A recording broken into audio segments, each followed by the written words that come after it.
What you have in front of you is a cold email campaign that we ran for our agency that led to 115 leads generated, 27 meetings booked, and 2 deals closed. We were able to book 27 meetings in just 30 days using the campaign strategy I am about to tell you. What I want to walk you through in this video is the entire process from A to Z. What we did from a technical standpoint, how did we actually build the tech infrastructure to send this many emails. I want to walk you through the campaign strategy, the list building strategy, the copywriting strategy, how we reached out to so many people at once. I want to also walk you through the appointment setting, how do you get leads in our inbox and then make them into meetings. People who are interested, how do you book them into meetings? I want to also show you the emails we sent before after someone booked a meeting, because there's a whole process A to Z that is more complex than people actually think.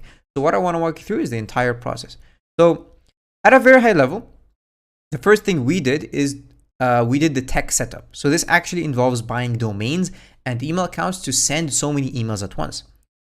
Now, the best way I can explain this is you probably have a work email, right? You probably have a work email. My work email is rayan@raxmedia.io. Now, if I am sending 3,000 emails per day or 2,000 emails per day using that singular email account, chances are Google is going to flag that as spam, and then you cannot even message your coworkers, you cannot message your employees the next day because you have so many emails being sent from one email account. It's way too concentrated. So the way we fix this is by creating multiple email accounts, and then we start sending emails from that. So over here, if I show you, for example, our domain is raxmedia.io. Here we have multiple domains like raxmediaengine.info, raxmediaengine hub, raxmediaengine pro, raxmediafeed, raxmediacore. So we have a lot of multiple domains that we created in order to send so many emails. Even if you just math it out, so if I show you, for example, here, if you're sending, let's say, 15 emails per day, and let's say you have 300 email accounts, right? Now I'm able to send 4,500 emails per day. So this works at scale because you have so many email accounts. And this is why cold email campaigns do very well. Now, if you what I recommend is if you're getting started, try to go with 20 to 30 email accounts. This will allow you to send anywhere from 300 to 500 emails per day, basically. So at a very high level, this is the tech setup. I don't want to get into too many details, otherwise it's going to be very boring and long, but that's the tech setup. The next thing that I want to walk you through is the actual market research. What we decided to do to figure out the pain points, what do people actually want? How do you write the copy for this? How do you build the list? Because in order to build a list, in order to write a very good email copy, this actually sources from good market research. You cannot do these two things if you don't do proper market research. People think that I can just go on Apollo or I can just go on any broad database, scrape a bunch of leads, and then just reach out to them. It's not that simple. Like, it is simple to an extent, but you want to optimize your results. In order to optimize your results, you want to build a list that actually fits your target market. So how do you actually build a list? So let me just walk you through that. For example, for my agency, if you look at, for example, my case studies and the clients I worked with, what I would do now is, because I have, for example, a case study where I have an AI company I worked with, I would actually take this and reach out to companies that are similar to that. The best campaign you can run is always going to be companies that are similar to the best clients you did work for. So if you are a marketing agency and you did very good results for big enterprise brands in the UAE, you would reach out to people that are similar to that. A marketing company, so podcasting company, you can reach out to podcasting companies, although that might be a bit tricky, but you can make it work. I would test that. For example, real estate brokerage, you could reach out to real estate developers, real estate companies. So this is the campaign strategy that I like to think about. Now, when I did this campaign, honestly, I did not even have this case study. So my thought process was, okay, SaaS companies are a good fit for cold email, because if I'm able to book them a lot of meetings, that is very important to them. So you know your business, you know the people who actually want to pay for your product, you know the people who are relevant in your target audience. So I would just write this all down. Now, if you want to get granular with this, which is what I recommend, is I would open a Google Doc and I would just start writing the past 5 clients that you signed. So I would just say, okay, well, who are the past 5 clients I signed? Okay, number 1, I signed this healthcare SaaS company. They're 11 to 50 headcount. I would talk about here, okay, where did they come from? Where, who is the person that I was speaking to? Okay, I was speaking to the CMO. I was speaking also to the head of marketing. They came inbound. So they came from our website. They submitted a query. Someone in our team called them, and then we had a meeting with them. Boom. Now you have your first client. I would do this for 5 others. And then now you're able to see, okay, where are the leads coming from? Okay, they're coming from inbound. Okay, what kind of companies? Oh, we have a pattern. We noticed that if they're a SaaS company, if they're a healthcare company, that is who we want to target. Now you have the people you want to target. There's no point in starting from scratch if you already have data telling you that the best clients you worked with are healthcare SaaS or are fintech SaaS or are distribution companies. You want to take this data and go ahead and use it to now do your campaign strategy. So for example, if my second client I signed was like a podcasting company, now I was speaking to the founder, now I was speaking to also the CMO, and this person came from, let's say, cold email. Now we have a different data point. If it's the same thing, marketing company, founder, cold email. If it's the same thing here, if I signed an events company, I was speaking to the CMO. It also came from cold email. Now I have a pattern. Cold email, cold email, cold email. What's the common thread between all of these? Well, marketing. They're definitely marketing companies. So that is your very broad scope in terms of people to reach out to. This is how you do campaign strategy. Try to base it off data, because data is always going to give you better results than theory or, conceptual understanding, So once you have this, you can go ahead and build your list of people. Now, once we know this, I would just go to, so there are many tools to go about this, but the quick and dirty way is to do it through Apollo. Now, this depends a lot on your target market. If you're targeting local businesses, I would not recommend Apollo. If you're targeting SaaS companies, there are better ways to build a list of SaaS companies. So I would just think about these things. So it's not always going to be that, okay, you go on apollo.com or apollo.io and then build a list, but it's the quick and dirty way. So if I show you like the filters we did, I was intentionally targeting like the founder, the co-founder, the owner, managing director.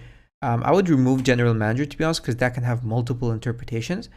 For example, like head of sales, sales director, VP of sales, VP of marketing, chief growth officer. So all of these people are people who would actually like be interested in lead generation, from my case. In your case, if you're selling a SaaS tool, you want to be reaching out to people who actually find this relevant. Don't reach out to like HR managers. What's the point, right? So I would do it like this. I would go on ChatGPT and tell it, hey, give me a comma separated list of job titles that are relevant for my B2B SaaS company or for my marketing company. I sell this to this target market. Be specific, tell it. And then it's going to give you an actual good list of job titles, and then you can start filtering them out. So this is the job titles. Now, company locations, I was targeting the GCC here. So, UAE, Saudi, Qatar, Bahrain, Oman. So I'm based in the UAE. So this is the market that we've gotten good results for. So we're just reaching out to them. In terms of employee headcount, we were doing 3+ employees. And then over here for industry and keywords, you can see like how I actually built this list. This is a more complex way of building a list, because if I go to industry and keywords, there is no industry filter for SaaS companies. For example, I wanted to target SaaS, but there's no SaaS. So what you have to do is select stuff like, information technology and services, computer software, internet. That's what I did. And then for including keywords, I would put like SaaS, B2B SaaS, software as a service, just to filter it and narrow it down. Now, once you have this list of people, you can start excluding keywords. So for me, I didn't want to work with IT consulting companies, for example, or recruiting companies or insurance companies or ERP, all of these things. All these companies I don't want to work with for various reasons, but I just didn't want to work with them. So I was able to exclude them here.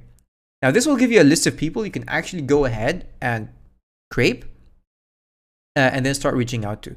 Now, I wouldn't just like, this is where you have to think twice. Like, I wouldn't just take all of this and reach out to them directly. You want to be verifying these leads, because you want to take it to a tool like Million Verifier, or you want to take it to Never Bounce. These kind of tools that allow you to verify this lead list to make sure that the lead list is actually verified and these emails are true, because a lot of these emails may be invalid and you cannot actually reach out to them.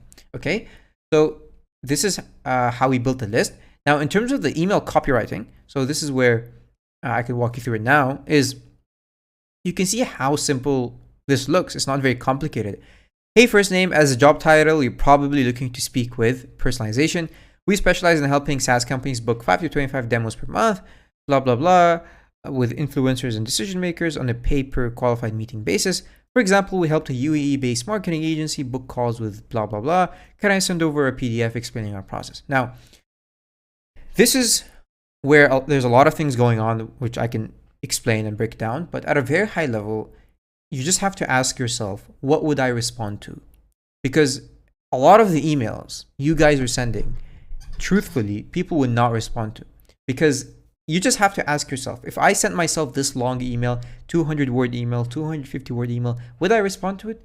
Probably not.